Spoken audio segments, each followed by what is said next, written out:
Imagine a country whose history spans millennia, a nation so resilient it was the only one in Africa to successfully defy European colonialism. This is the story of Ethiopia. Its roots don't just go back hundreds of years, but to the very beginning of humanity itself. Right here, in the Rift Valley, our oldest ancestors, like the famous fossil Lucy, walked.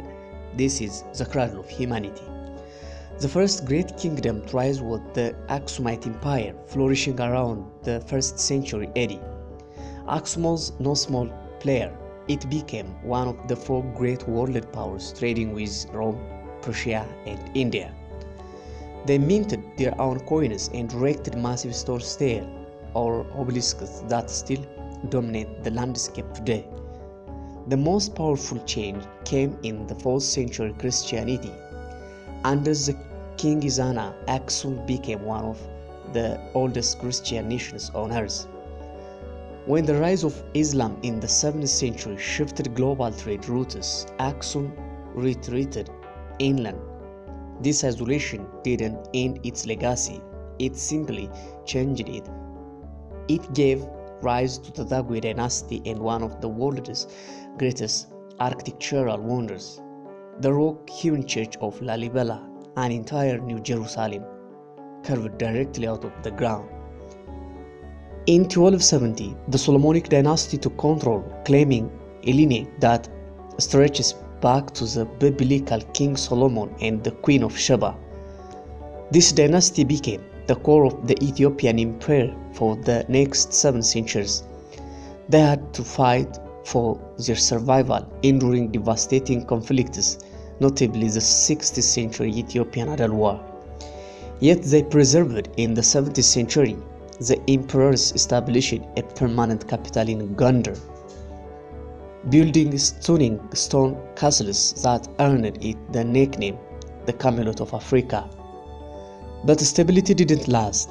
The 18th and 19th centuries saw the country fracture into the Zaman Masafant, or era of princes, where worlds fought to control the divided nation. To survive, Ethiopia needed to unite. This monumental task was achieved by a series of reforming emperors, culminating in Menelik II. His region coincided with the scramble for Africa, the period when European powers colonized the rest of the continent. Italy wanted Ethiopia. Menelik knew the stakes. He modernized the military, organized his people, and refused to surrender sovereignty. The ultimate shadow came in 1896 at the Battle of Adwa. The result was a staggering defeat for the Italian force. Ethiopia, led by Menelik and the brilliant strategist Empress Taitu, had saved its independence. Adwa became a beacon, a powerful global symbol of black resistance and self-determination. The 20th century saw the long influential region of Emperor Haile Selassie I. His global profile was established in 1935 when fascist Italy launched a second invasion.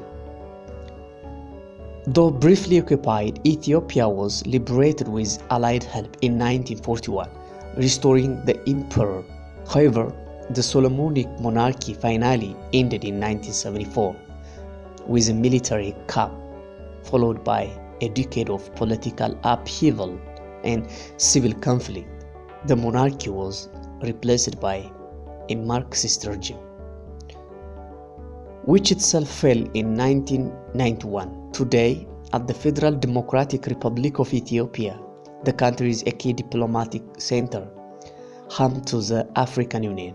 From the great king of Aksum to the legendary victory at Adwa, Ethiopia remains a testament to resilience. It is a nation whose deep ancient story continues to write itself. Thanks for watching.